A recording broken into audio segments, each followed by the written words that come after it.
Bu acınacaqlı bir vəziyyətdir və iqtisadiyyat qurulmadı. Neçə müddət keçib, indi bugün Əli Əhmədov var, baş nazirin müavinlərindən biridir. Deyir ki, bu insanlar niyə bizə nifrət edir görəsən? Biz digər ölkələrdən fərqli olaraq daha çox iş yeri yaratmışıq deyir.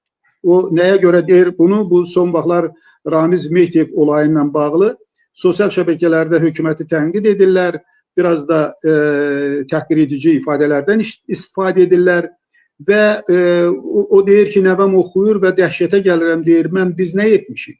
Ay kişilər, nə etməmişsiniz ki, bu xalq pis yaşaması üçün? Vahid bəy, bəlkə doğrudan da, Vahid bəy, üzr istəyirəm, bəlkə doğrudan da o iş yerlərini açıblar, biz görə bilmirik, biz görmürük. Mən deyərəm sizə o iş yerlərini necə açıblar da, bu dəqiqə elə məndə bu məlumat çoxdan var.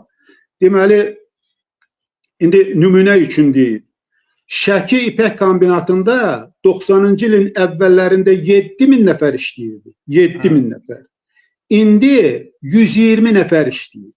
58 dəfə azaldıblar. Mingəçevirdə, deməli, tekstil kombinatında əvvəl 6.000 adam işləyirdi. İndi 200 nəfər. 30 dəfə azaldıblar. Siyahını uzatmaq olar. Hanı bu iş yerləri? Harada açıblar bu iş yerlərini ki, Azərbaycanlılar o iş yerlərini tapa bilmirlər. Rayonda açıblarsa rayonda biz bilərik. Şəhərdə açıblarsa şəhərdə bilərik. Hanı iş yerləri? Mən məmnuniyyətlə axtarıram axı. Axtarıram. Məmnuniyyətlə o rəqəmləri bugün dilə gətirərdim. Əhalinin sayı 90-cı ilin əvvəlindən bu yana 42% artıb. 42%. İş yerləri, konkret də deyim sizə. Məsəl üçün bizim rayonda indi nə olsun ki Sovet dövründə ipək kombinatını və yaxud da tekstil fabrikini qapatmağa nə ehtiyac var? Şəmkir rayon Zəyəm qəsəbəsində tekstil fabriki var idi. 500 nəfərdən çox xanım orada çalışırdı. Balaca bir qəsəbədə. İndi ora polis idarəsidir. Orada başqa bir müəssisə də var idi. Zəyəm kənd təsərrüfatı maşın qayırma zavodu. Bugün də, məsəl üçün, kənd təsərrüfatı maşınlarının ehtiyat hissələrini istehsal etməyə ehtiyac var? Var. Elə deyək ki, ehtiyat hissələridir ki, o ciddi ona, belə deyim də, bir tələb olunmur yüksək səviyyəli mütəxəssis. Yəni, ehtiyac var. Zavod qapanıb və strateji əhəmiyyət kəsb edən bir yolun kənarında, dəmir yolu bir tərəfdə, bundan sonra transport tərəfdə. Yaxşı, Azərbaycanda emal müəssisəsi açmaq həmin rayonda ehtiyac yoxdur mu? Kənd təsərrüfatı məhsulu istehsalını təşkil edirsən, emal müəssisələri, qablaşdırma və oradan dərhal yüklənir maşınlara və göndərilir lazımlı ölkələrə. Yəni, nümunə deyirəm, Gəncə, indi bizə Gəncəlilər baxır desinlər, Gəncədə nə qədər iş yerləri var idi? Nə qədər iş yerləri var idi? Gəncədə ən azı 100.000 fəhlə işləyirdi. Bugün 4-5 min fəhlə işləyir. Mənim Gəncədə qohumlarım var.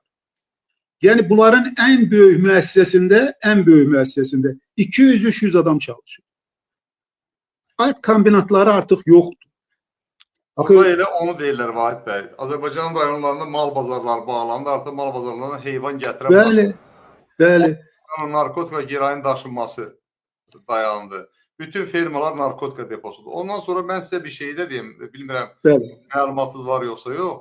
Məndə olan məlumata görə, deməli, İmişlidə şəkər fabrikası var, şəkər zavodu. Bəli. Oranın bir sexi patı, şüşə, bu narkotik istehsalına məşğuldur.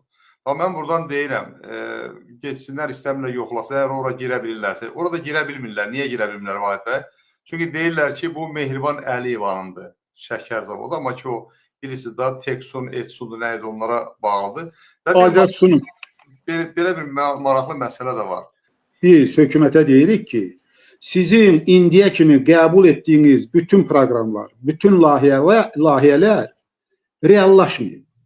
Yalnız söz yığınağından ibarətdir. İnformasiyanı ötürürsünüz ictimaiyyətə, güya iş görürsünüz, iş görüntüsü yaradırsınız. Amma ortada heç nə yoxdur. Su ilə bağlı ciddi problem var və bu getdikcə dərinləşir. Bu da kompleks şəkildə öz əlini tapmalı. Bilirsiniz, o sahəyə məsul olan peşəkar olmalıdır. Su təsərrüfatı səhmdar cəmiyyətində meliorator işləməlidir. İndi o hansı sahənin mütəxəssisidir mən bilmirəm. O Bravo Marketdə menecer işləyirdi. Bravo Marketdə menecer işləyənin su təsərrüfatında nəyi var? Ora təcrübəli adam lazımdır. Ola elə belə yoxdur. İndi hardansa götürdülər, gətirdilər, qoydular. Təcrübəli adam lazımdır ki, bilirsiniz, su təsərrüfatı sistemini qurmaq lazımdır. Sistem qurulmasa, kiminsə deyək ki, təsərrüfatı üçün su çəkmək, bu yaxşı effekt verməyəcək. Ona görə ki, bu sistemli olmalıdır. Hər bir fermerin təsərrüfatına boru vasitəsilə su ötürülməlidir.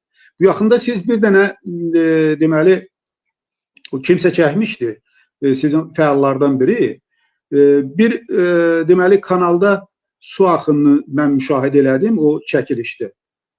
Əməlli başlı torpaq məcralı kanaldır və su itkisinə yol verilir. Su itkisinə. İndiki bir vaxtda, bilirsiniz, o su itkisi də nədir? O yalnız suyun itirilməsi deyil.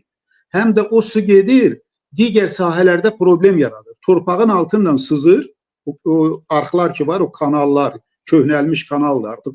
Orada beton heç nə qalmıyor. Torpaq məcralı.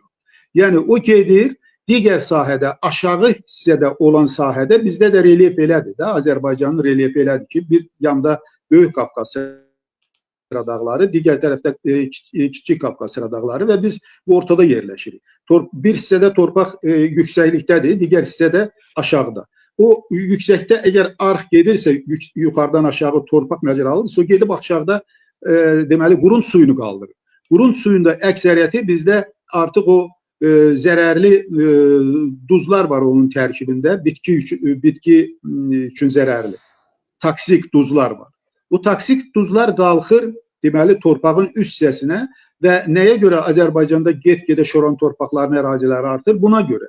Yəni, bu sistemli qurulmalıdır, elmi yanaşma olmalıdır, ciddi insanlar bundan məşğul olmalıdır. Ciddi insan varmı bugün hakimiyyətdə? Bu hökumətdə varmı? Bəlkə Nazirlər Kabinetində kimsə tanıyır, birinin adını çəksin ki, o adam bu sahəni dərindən bilir və sinəsini qabağa verib bu işi görə bilər. Onun layihəsi təqdim olunmalıdır, müzakirə edilməlidir, peşəkarlar cəlb edilməlidir ki, onlar onu müzakirə etsin. Azərbaycanda buna ciddi ehtiyac var. Və Azərbaycan spesifik bir regiondur, relyefi də spesifikdir, bilirsiniz.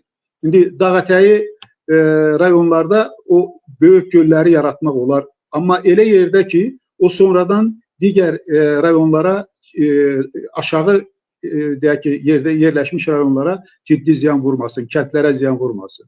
Bu düşünülmüş şəkil olmalı. Yoxsa 6 milyon pul ayrılırlar, üzr istəyirəm, 6 milyon pul ayrılırlar indi hardasa suyu çəkmək. Bu nə demək? Hardansa suyu hansısa kanalı eşə-eşə gətirib kiməsə su çəkəcəklər. Bu belə olmalı deyil. Hamıya.